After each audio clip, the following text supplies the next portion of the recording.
Doctor Baba Saheb Ambedkar open university.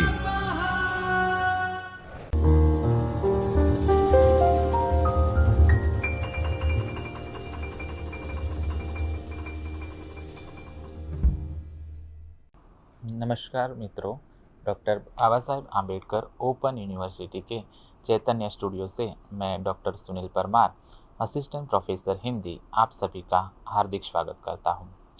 आज हम पढ़ने जा रहे हैं तृतीय वर्ष बीए पेपर 6 हिंदी साहित्य का इतिहास एवं साहित्य परिचय 2 के खंड 7 आधुनिक हिंदी काव्य की इकाई 24 छायावादोत्तर एवं प्रगतिशील काव्य के अंतर्गत आज हम प्रगतिवादी काव्य की प्रमुख प्रवृत्तियाँ, प्रगतिवादी काव्य की शिल्पगत विशेषताएं, प्रमुख छायावादी कवि, छायावादोत्तर और प्रगतिवादी काव्य का महत्व के बारे में जानेंगे।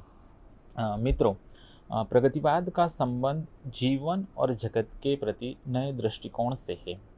इस भौतिक जगत को संपूर्ण सत्य मानकर उसमें रहने वाले मानव समुदाय के मंगल की कामना से प्रेरित होकर यह साहित्य रचा गया है। जीवन के प्रति लौकिक दृष्टि इस साहित्य का आधार है और सामाजिक यथार्थ से उत्पन्न होता है, लेकिन उसे बदलने और बेहतर बनाने की कामना के साथ। प्रगतिवादी कवि न इतिहास की उपेक्षा करता है, न वर्तमान का अनादर, न ही वह भविष्य के रंगीन सपने बुनता है। इतिहास को वैज्ञानिक दृष्टि से जांचते परखते हुए वह वर्तमान को समझने की कोशिश करता है और उसी के आधार पर भविष्य के लिए अपना मार्ग चुनता है। यही कारण है कि प्रगतिवादी काव्य में ऐतिहासिक चेतना अनिवार्यता है विद्यमान रहती है। प्रगतिवादी कवि की दृष्टि सामाजिक यथार्थ पर केंद्रित रहती है। वह अपने परिवेश और प्रकृति के प्रति गहरे लगाव से प्रेरित होता है तथा जीवन के प्रति उनका दृष्टिकोण सकारात्मक होता है। मानव को वह सर्वोपरि मानता है। प्रगतिवादी काव्य की प्रथम प्रवृत्ति है सामाजिक यथार्थ की अभिव्यक्ति। प्रगतिवाद सामाजिक यथार्थ की अभिव्यक्ति को ही रचना का मुख्य उद्देश्य मानता है। वह सुंदर, भव्य या उदात्त के चित्रण को बहुत जरूरी नहीं मानता। प्रगतिवाद की दृष्टि से जीवन में दुख, दैत्य, कठोरता, कुरूपता, शोषण और अत्याचार ही अधिक है, अतः उसका चित्रण अनिवार्य है। वह ताजमहल या किसी भव्य मंदिर में कलात्मक सुंदरता के बदले श्रमिकों का, मजदूरों का हाहाकार सुनता है। पंत की ताज कविता इसका प्रमाण है। पंत ने ताज कविता में लिखा है, मृतकों के हे मृतक, जीवितों का है ईश्वर। डॉक्टर परमानंद श्रीवास्तव का विचार है कि प्रगतिवादी कवि के पास सामाजिक यथार्थ को देखने की विशेष दृष्टि होती है, एक वर्ग चेतना प्रधान दृष्टि। नागार्जुन यदि दुखरन झा जैसे प्राइमरी स्कूल के अल्पवेतन भोगी मास्टर का यथार्थ चित्रण अंकित करते हैं, तो सामाजिक विषमता के यथार्थ को ध्यान में रखते हुए इस सरल यथार्थ को कविता में व्यक्त करने के लिए यथार्थ रूपों की समझ जरूरी है। कवि का वास्तव बोध और वस्तुपरक निरीक्षण दोनों पर ध्यान जाना चाहिए। नागार्जुन अपनी कविता में लिखते हैं, धुन खाए सहतीरों पर की बारह खड़ी विधाता बाँचे, फटी भीत है छत चूती है, आले पर बिस्तुरिया नाचे, वर्षा कर बेबस बच्चों पर मिनट मिनट में 5 तमाचे, इसी तरह से दुखरन मास्टर गढ़ता है आदम के साचे। प्रगतिशील यथार्थवादी कवि की दृष्टि सामाजिक यथार्थ के अनेक रूपों की ओर जाती है। कवि सामाजिक विषमताओं को उजागर करता हुआ अपना विक्षोभ व्यक्त करता है, तो कभी अपना सात्विक क्रोध, कभी वह अन्याय और अत्याचार के विरुद्ध सिंह गर्जना करता है, तो कभी शोषण और दमन के दृश्य देखकर अपना दुख व्यक्त करता है। प्रगतिवाद की दूसरी प्रमुख प्रवृत्ति है परिवेश और प्रकृति के प्रति लगाव। प्रगतिवाद में प्रकृति और परिवेश के प्रति कवि का लगाव भी ध्यान आकृष्ट करता है। बांद्रा की, बुंदेलखंड की प्रकृति केदारनाथ अग्रवाल की कविता में इतनी सहज रची बसी है कि वह कविता का सबसे प्रेरक तत्व जान पड़ती है। प्रगतिवादी कवि प्रकृति में जिस जीवन सक्रियता का आभास पाता है उसके लिए एक प्रकार का स्थानिक लगाव जरूरी है। चढ़ी पेड़ महुआ थपाथप मचाया गिरी धम से फिर चढ़ी आम ऊपर उसे लेकर भगी में हरे खेत पहुंची वहां गेहुओं में लहर खूब मारी पहर दो पहर क्या अनेकों पर पहर तक इसी में रही हूँ मैं। डॉक्टर श्रीवास्तव के अनुसार प्रगतिवादी कवि के यहाँ प्रकृति बोध भी यथार्थ बोध सामाजिक वास्तविकता के अनुभव से विच्छिन्न नहीं है। तीसरी प्रमुख प्रवृत्ति है जीवन के प्रति सकारात्मक दृष्टिकोण। प्रगतिशील कवि जीवन की स्वीकृति के कवि हैं। जीवन धर्मी लगाव उनके यहाँ रेखांकित करने की चीज़ है। मुझे विश्वास है कि पृथ्वी रहेगी।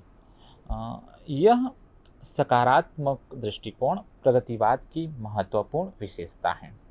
जहाँ आधुनिकतावादी रुझान वाले कवि हताशा पस्ती निराशा असहायता अजनबीपन को अनुभवों में महत्वपूर्ण मानकर चलते हैं, वहाँ प्रगतिवादी कवि कठिन अंधकार और भयानक निराशा में भी एक प्रकार के सकारात्मक दृष्टिकोण को जीवित रखता है।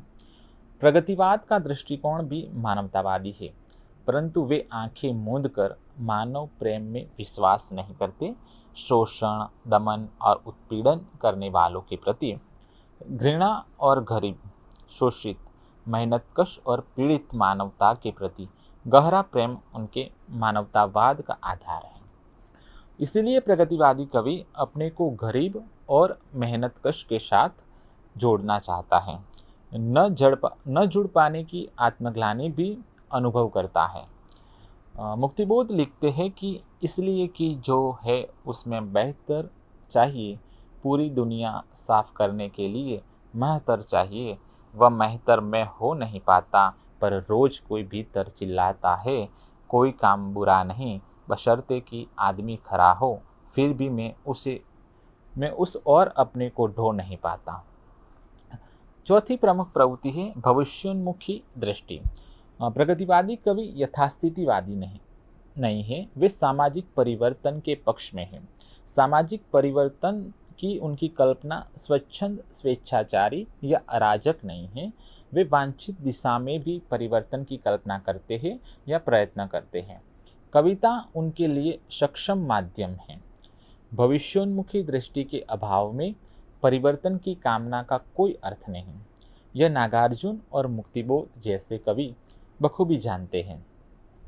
भविष्योन्मुखी दृष्टि के अभाव में यह साहसपूर्ण स्वर अकल्पनीय हैं। अब अभिव्यक्ति के सारे खतरे उठाने ही होंगे, तोड़ने होंगे ही मठ और गढ़ सब, पहुँचना होगा दुर्गम पहाड़ों के उस पार, तब कहीं देखने मिलेगी हमको नीली झील की लहरीली थाहे, जिसमें कि प्रतिपल कांपता रहता अरुण कमल एक। अरुण कमल भविष्य की ही कल्पना है और भविष्य का ही प्रतीक है। मित्रों, अब हम प्रगतिवाद काव्य की शिल्पगत विशेषताओं के बारे में जानते हैं। प्रगतिवाद कविता के संबंध में यह धारणा प्रचलित रही है कि उसमें काव्य के कलापक्ष की उपेक्षा होती है, लेकिन यह सही नहीं है। यह अवश्य है कि प्रगतिवाद में वस्तु पक्ष पर विशेष बल दिया जाता है, परंतु काव्य में रूप और शिल्प के स्तर पर नवीन प्रयोगों की प्रवृत्ति प्रगतिवादी कवियों में कहीं अधिक है। नागार्जुन के यहाँ रूप की जो आश्चर्यजनक विविधता है वह किसी से छिपी नहीं है। वे दोहा भी लिखेंगे तो पूरी शक्ति के साथ, गीत जैसे रूप प्रकार के भीतर भी उन्होंने दुर्लभ संगठन का प्रमाण दिया है। केदारनाथ अग्रवाल में गीतों और सुगठित चित्रों में अपने काव्य विवेचन का प्रमाण दिया है। त्रिलोचन ने अवधि में बरवे लिखे हैं, शमशेर गजलों के लिए प्रसिद्ध है। मुक्तिबोध ने लंबी कविता को जो महाकाव्योचित संगठन दिया वह रूप के प्रति असावधान रहकर संभव नहीं। प्रगतिवादी कवियों ने लोक काव्य रूपों का भी आश्रय लिया, आल्हा या लावनी जैसे रूपों को अपनाया, लेकिन रूप प्रगतिवादी कवियों का लक्ष्य नहीं। वह उनके काव्य की अंतःवस्तु को संप्रेषणीय और धारदार बनाने के लिए है। प्रगतिवाद की पहली शिल्पगत विशेषता है काव्य भाषा। प्रगतिवादी कवियों ने भाषा का आदर्श गुण माना है संप्रेषणीयता। उनकी काव्य भाषा में भी अलंकार, बिंब, प्रतीक मिल जाएंगे, पर अलंकरण बनकर नहीं, भाषा की सादगी, सरलता, क्षमता और जीवन शक्ति का प्रमाण बनकर। स्पष्टता और सहजता प्रगतिवादी काव्य का खास गुण है, जिसका आधार बोलचाल की भाषा है। उस जनपद का कवि हूँ जो भूखा दुखा है, नंगा है, अनजान है, कला नहीं जानता, कैसे होती है क्या है, अब समाज में वे विचार रह गए नहीं हैं जिनको ढोता चला जा रहा है वह। ये पंक्तियाँ उस जनपद का कवि हूँ उसमें से ली गई है। सामाजिक विषमता और विडंबनाओं पर उनकी काव्य भाषा उग्र, व्यंग विदग्ध और प्रखर हो जाती है। त्रिलोचन से शब्द लेकर कहे, प्रगतिवादी कवियों की भाषा सार्थक वहाँ है जहाँ वह जीवन की हलचल से संपन्न है। प्रगतिवादी काव्य में तद्भव, देशज शब्दों का प्रयोग उनके जमीन से जुड़े होने का प्रमाण है। प्रगतिवादियों की भाषा में नए अप्रस्तुत मिल जाएंगे, पर अलंकृति भर के लिए नहीं। यहाँ बिंब भी सीधे साधे अनलंकृत है, सजावट नहीं, मूर्तता उनका गुण है। प्रगतिवादी कवियों के प्रतीक भी एक निश्चित विचारधारा या दृष्टि के अधीन ही सार्थकता प्राप्त करते हैं। मुक्तिबोध के यहाँ ब्रह्म राक्षस, मनु जैसे पौराणिक प्रतीक हैं, जो जटिल इस अर्थ में है कि उनको कवि की वैचारिक प्रतिबद्धता के परिप्रेक्ष्य में ही समझा जा सकता है। दूसरी विशेषता है छंद और लय। रूप के अंतर्गत कई चीजें आती है, छंद लय भी। छंद या लय का प्रश्न बहुत महत्वपूर्ण है। छंदों में प्रगतिवादियों ने खूब लिखा है, लोक छंदों में भी और साहित्यिक महत्व के छंदों में भी।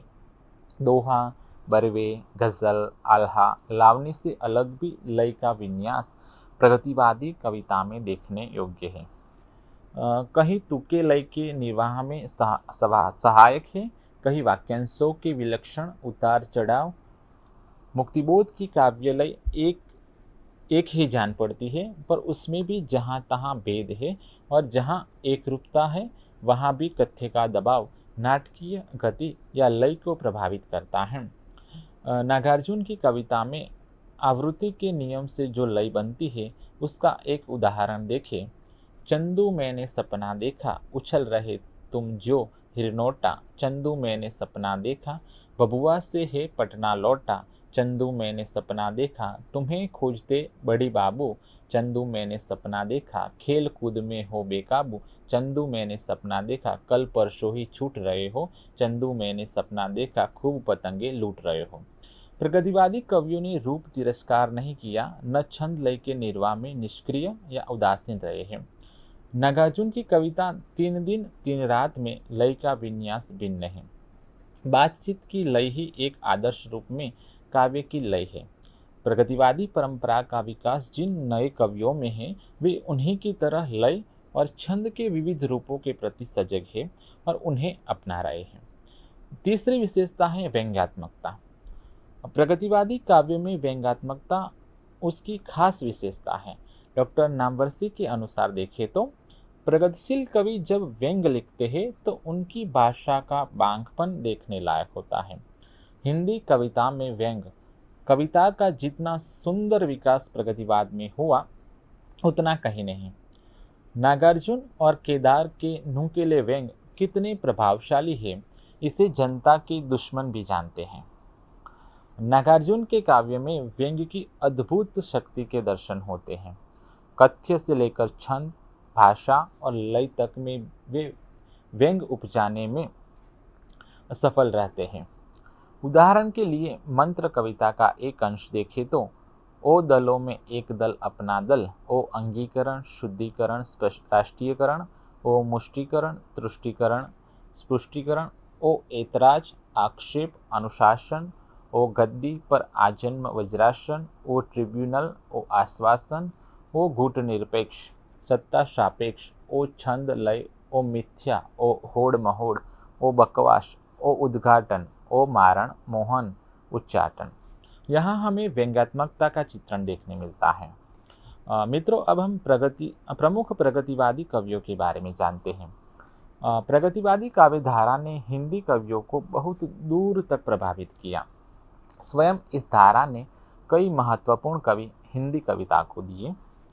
निराला, पंत, नरेंद्र शर्मा, दिनकर आदि पूर्ववर्ती काव्य धाराओं के कवि तो प्रगतिवाद से प्रभावित हुए ही नागार्जुन, केदारनाथ अग्रवाल, शमशेर बहादुर सिंह, रामविलास शर्मा, शील, गजानन माधव मुक्तिबोध, शंकर शैलेंद्र, त्रिलोचन शास्त्री, शिवमंगल शिशुमन आदि कवि गीतकार इसी काव्यधारा की देन थे। प्रगतिवाद के उत्तरवर्ती दौर में प्रगतिशीलता का प्रभाव हम रघुवीर सहाय, केदारनाथ सिंह, सर्वेश्वर दयाल सक्सेना आदि कवियों पर भी देख सकते हैं। हम यहाँ कुछ प्रमुख प्रगतिशील कवियों का संक्षिप्त परिचय देखते हैं। पहले है नागार्जुन। नागार्जुन प्रगतिवादी काव्यधारा के महत्वपूर्ण कवियों में प्रमुख। नागार्जुन के बारे में आज ये बात सहज ही कही जा सकती है कि समकालीन हिंदी काव्य परिदृश्य में भी उन्हें केंद्रीयता प्राप्त है। मैथिली काव्य रचनाओं के लिए साहित्य अकादमी द्वारा सम्मानित नागार्जुन खड़ी बोली हिंदी कविताओं में भी मूल काव्य ऊर्जा, गहरी आंचलिकता, ठेठपन, तद्भवता, व्यंग्यपूर्ण आक्रामकता और गहरी जीवनासक्ति का प्रमाण देते हैं। राजनीतिक कविताएं नागार्जुन के यहाँ बड़ी संख्या में हैं। कविता के लिए जो विषय अकल्पनीय या असंभव माने जाते हैं उन पर भी नागार्जुन ने कविताएं लिखी हैं और असाधारण सफलता प्राप्त की है। जीवन के प्रति प्रगाढ़ राग की कविताएं भी उनके यहाँ कम नहीं हैं। उनके प्रमुख काव्य संग्रह हैं युगधारा, शपथ, प्रेत का बयान, खून और शोले, चना जोर गरम, सतरंगे पंखों वाली, प्यासी पथराई आँखें, तालाब की मछलियाँ आदि। नागार्जुन ने हिंदी काव्य के साथ साथ मैथिली में भी कविताएं लिखी हैं जो पत्रहीन नग्नगाछ में संग्रहित है। नागार्जुन हिंदी के प्रख्यात उपन्यासकार भी हैं। उनके प्रमुख उपन्यास है पारो, बलचन्मा, रतिनाथ की चाची, नई पौध, वरुण के बेटे, बाबा बटेश्वर नाथ, दुखमोचन आदि। नागार्जुन को आधुनिक कबीर कहा गया है। वह उनके फक्कड़ क्रांतिकारी व्यक्तित्व को देखते हुए उनकी कला में भी यही व्यक्तित्व समाया है। दूसरे है केदारनाथ अग्रवाल। केदारनाथ अग्रवाल प्रगतिवादी काव्यधारा के प्रतिनिधि तथा महत्वपूर्ण कवि हैं। रूमानी आदर्शवाद से यथार्थवाद तक, रूपाशक्ति से जीवनाशक्ति तक और कोमल युगात्मकता से खुरदरे वस्तु चित्रण तक केदार की कविता के अनेक रंग हैं। भावुकता केदार के यहाँ आत्मीयता का पर्याय है। पत्नी प्रेम पर जैसी अखंड कविताएं केदारनाथ अग्रवाल ने लिखी है, किसी ने नहीं लिखी। प्रेम, सौंदर्य, प्रकृति के गहरे लगाव के साथ केदार संघर्षशील जनता के कठोर जीवन, कठिन श्रम और दृढ़ आस्था की ओर बराबर सजग रहे हैं। चंद्र गहना से लौटती बेर, बसंती हवा से केदार की खास पहचान बनी। केदारनाथ अग्रवाल स्वीकार करते हैं कि मार्क्सवादी विचारधारा के कारण ही उन्हें नई जीवन दृष्टि और नई काव्य दृष्टि मिली। उनके प्रमुख काव्य संग्रह है फूल नहीं रंग बोलते हैं, गुल मेहंदी, अपूर्वा। तीसरे हैं शमशेर बहादुर सिंह। शमशेर बहादुर सिंह को प्रगतिवादी काव्यधारा से संबंध करने में उन्हें कठिनाई होती है, जो प्रगतिवाद को स्थिर मतवाद ही मानते हैं तथा जो उनकी काव्यात्मक संभावनाओं को महत्व नहीं देते। शमशेर को प्रयोगवादी या रूपवादी मानकर अलग कर दिया जाता है।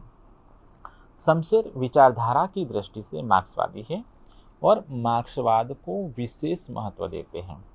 जनता के प्रति उनकी सहानुभूति किसी से कम नहीं है, पर कविताओं को वे उनकी मुक्त संभावनाओं में देखते हैं। रूप और शिल्प उन्हें जीवन की प्रकट सच्चाइयों की तरह ही जरूरी जान पड़ते हैं। उनके प्रमुख काव्य संग्रह हैं कुछ कविताएं, कुछ और कविताएं, इतने पास अपने, चुका भी हूँ नहीं मैं। चौथे हैं गजानन माधव मुक्तिबोध। गजानन माधव मुक्तिबोध की कविता का प्रगतिशील यथार्थवादी काव्यधारा से वैसा ही संबंध है जैसा नागार्जुन और केदारनाथ अग्रवाल का है। यह अवश्य है कि शमशेर की तरह मुक्तिबोध भी कविता को यथार्थ के सीमित घेरे में बांधकर नहीं देखते। मुक्तिबोध ने सीधे सीधे स्वीकार किया है कि एक कला सिद्धांत के पीछे विशेष जीवन दृष्टि होती है, उसके पीछे एक जीवन दर्शन भी होता है और उसके पीछे एक राजनीतिक दृष्टि भी होती है। मुक्तिबोध की महत्वपूर्ण लंबी कविताएं राजनीतिक दृष्टि से वंचित नहीं है। यह राजनीतिक दृष्टि मार्क्सवाद ही है, जो व्यापक अर्थ में विश्व दृष्टि भी है।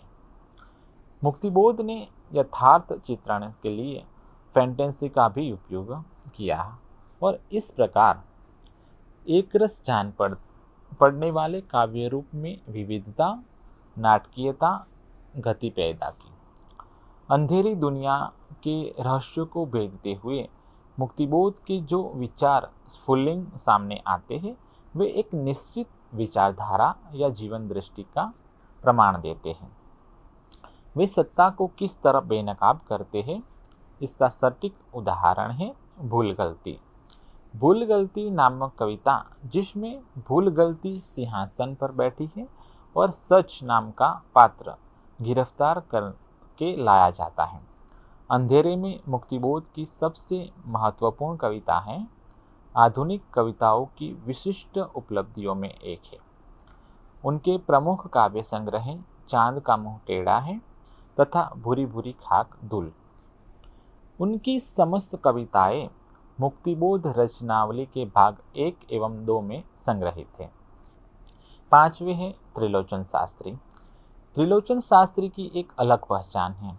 परंपरा में ही उन्हें रखना हो तो वे तुलसी और निराला की परंपरा को आगे बढ़ाने वाले कवि हैं। उन्होंने राजनीतिक विषयों पर कविताएं नहीं लिखी क्योंकि उनकी विचारधारा तक सीधे पहुंचना आसान हो, पर साधारण विषयों पर, जीवन के बहुत मामूली प्रसंगों पर लिखते हुए भी वे अपनी दृष्टि का प्रमाण देते हैं। सोनेट त्रिलोचन का प्रिय छंद है। सोनेटों में जितनी सहजता से वे आत्मकथ्य या सामाजिक संदेश बिखेरते चलते हैं, उसी से उनकी साफ दृष्टि और असाधारण काव्य क्षमता का पता चलता है। त्रिलोचन की कविताएं सीधे जीवन को पकड़ती हैं। त्रिलोचन का प्रथम महत्वपूर्ण संग्रह धरती है, दूसरा संग्रह है दिगंत। अन्य संग्रह देखें तो ताप के तापे हुए दिन, उस जनपद का कवि हूँ आदि।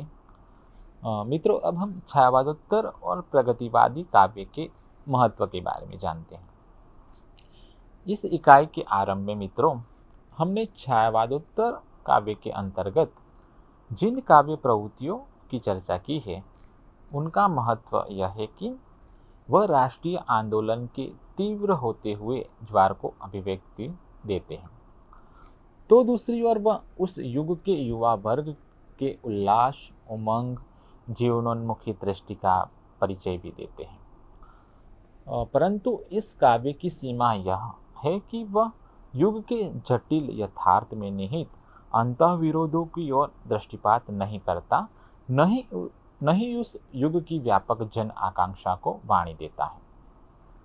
रूप और शिल्प की दृष्टि से लोकप्रिय माध्यमों को अपनाने के बावजूद नए प्रयोगों की ओर रुझान कम है। इसके विपरीत प्रगतिवाद का एक काव्य प्रवृत्ति के रूप में और व्यापक साहित्यिक आंदोलन के रूप में ऐतिहासिक महत्व है। प्रगतिवाद ने कविता को अपने समय के यथार्थ से यथार्थ बोध के अनेक रूपों से जोड़ा और कविता और राजनीति के बीच ऐसा घनिष्ठ संबंध विकसित किया जिससे आगे की कविता भी लाभान्वित हुई। प्रगतिवाद ने कविता संबंधी अवधारणा बदली और अपने समय के तीखे सवालों की गूंज कविता में पैदा की। प्रगतिवाद ने एक नए ही संदर्भ में कविता किसके लिए जैसा सवाल उठाया। प्रगतिवाद अपनी ऐतिहासिक भूमिका के लिए साहित्य में स्थायी महत्व का विषय हो गया है। प्रगतिवाद ने साहित्य के रचना संसार का विस्तार किया। कविता का संसार अधिक यथार्थ, प्रामाणिक, व्यापक और विश्वसनीय लगने लगा। कविता की अंतःवस्तु और रचना विधान में क्रांतिकारी परिवर्तन हुए। उपेक्षित जान पड़ने वाले विषयों, चरित्रों को काव्यात्मक प्रतिष्ठा मिली। कविता ने प्रत्यक्ष जीवन, लोक रूपों, लोक प्रचलित छंदों का नया उपयोग किया और नई संभावनाएं खोजी। मित्रों, आज हमने प्रगतिवादी काव्य की प्रमुख प्रवृत्तियाँ, प्रगतिवाद की शिल्पगत प्रवृत्तियाँ, प्रमुख प्रगतिवादी कवि और छायावादोत्तर और प्रगतिवादी काव्य का महत्व के बारे में जाना। मित्रों, आगे के लेक्चर में हम नई इकाई 25 प्रयोगवाद एवं नई कविता के बारे में जानेंगे। तब तक के लिए धन्यवाद। स्वाध्यायः